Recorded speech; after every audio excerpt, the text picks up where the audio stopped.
태영건설 부인 워크아웃 사실 아니야. 갑자기 말입니다. 태영건설이면 대형 건설업체입니다. 그 대형 건설업체가 워크아웃이 사실이 아니라고 부인하고 나섰습니다. 실제로 말입니다. 시중에 떠도는 워크아웃설은 사실이 아니다 하고 못을 확 박았어요. 태영건설 본부팀이 말입니다. 그런데 태영건설 본부팀이 이렇게 말을 했지만 윤세영 명예회장이 다시 회장으로 복귀했잖아요. 나이가 90세입니다. 90세. 나이가 90세인데 회장으로 다시 복귀를 하고요. 또 시장에 대한 위협을 지금 느끼고 있다. 이런 징후가 굉장히 많이 나타납니다. 그러다 보니까 시장에서는 대형 건설사 중에 하나 무너진다고 하더니 그게 태영 건설이 아니야. 뭐 이런 이야기가 펼쳐지면서 주가가 쭉쭉쭉쭉쭉 빠졌습니다.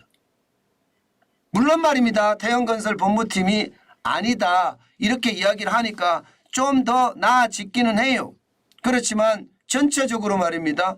윤세영 회장이 경영 일선에 복귀하면서 위기설이 나돌았는데 이번에 또 나돌았다는 것은 어떻게 생각하면 위기의 어떤 초점이 있을 수도 있다. 이런 생각은 반드시 해야 됩니다. 아니 땡 굴뚝에 연기 나지 않습니다.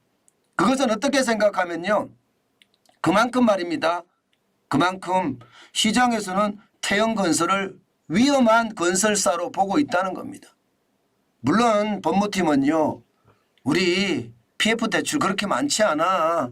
4조 5천억 갖고 있는데 국가보정 SOC 사회간접자본이죠. PF 1조 원.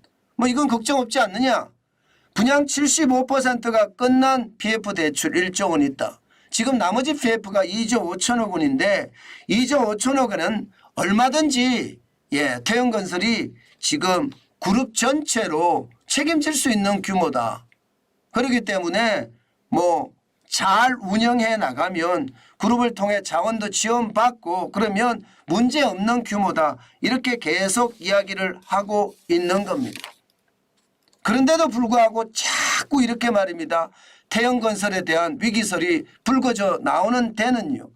당장 말입니다. 나이스 신용평가에서도 태영건설은 우발채무 과다기업으로 아예 결정이 됐습니다. 미착공 비중이 높고요.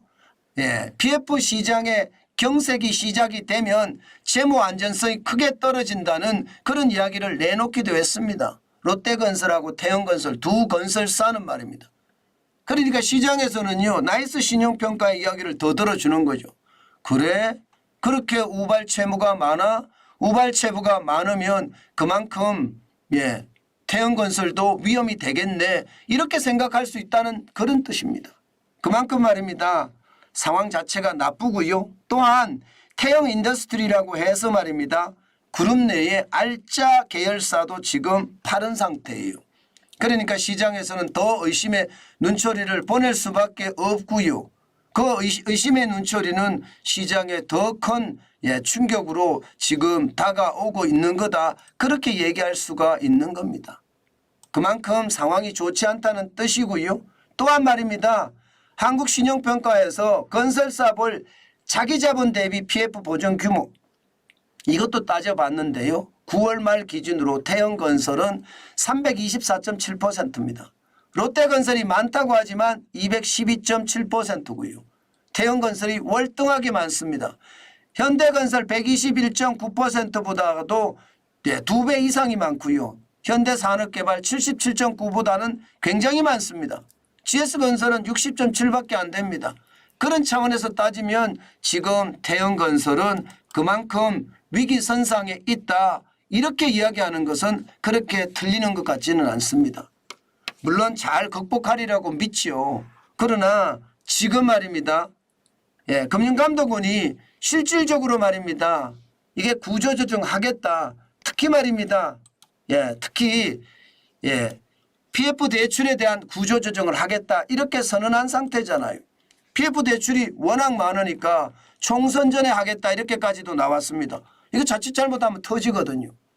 2023년 3분기 134조 3천억 원.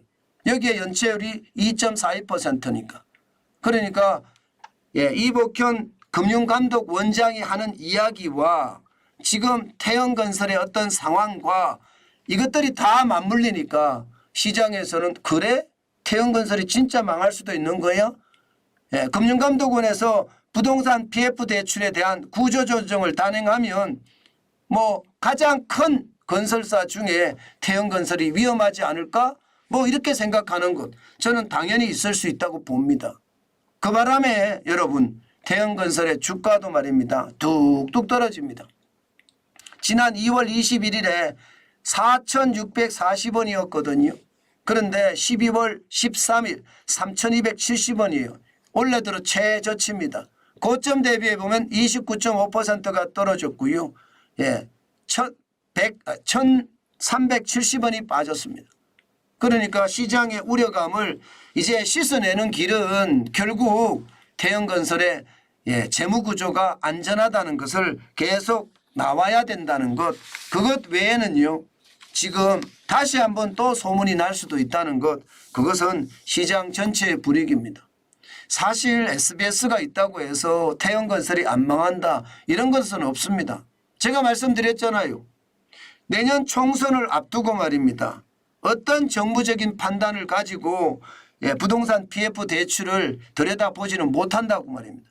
오롯이 사업성이나 시장 원리, 사업성을 분명히 봐야 되고요. 사업성이라는 게 시장 원리잖아요.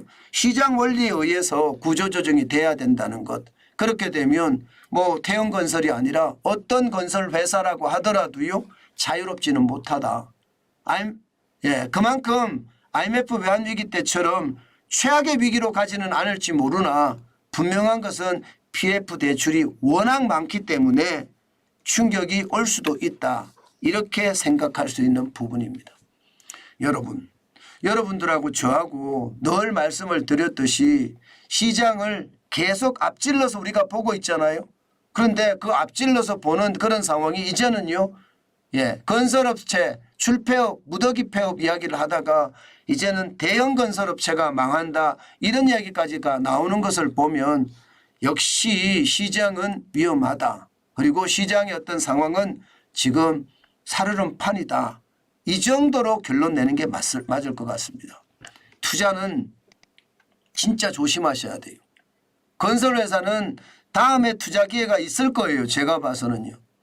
투자 기회가 있을 테니까 구조조정 특히 부동산 PF 대출에 대한 구조조정이 끝나고 나서 그 시장을 보는 게 저는 중요하다고 봅니다. 완전히 끝나기보다는 뭐 주가는 미래를 선반영하는 거니까 시장은 그때쯤 시장을 쭉 가면서 우리가 계속 보자고요. 정관전 TV는 건설업자들을 줄폐업을 하고 시장의 분위기 계속 쫓아가면서 여러분들에게 아주 자세한 정보 항상 전해드리겠습니다.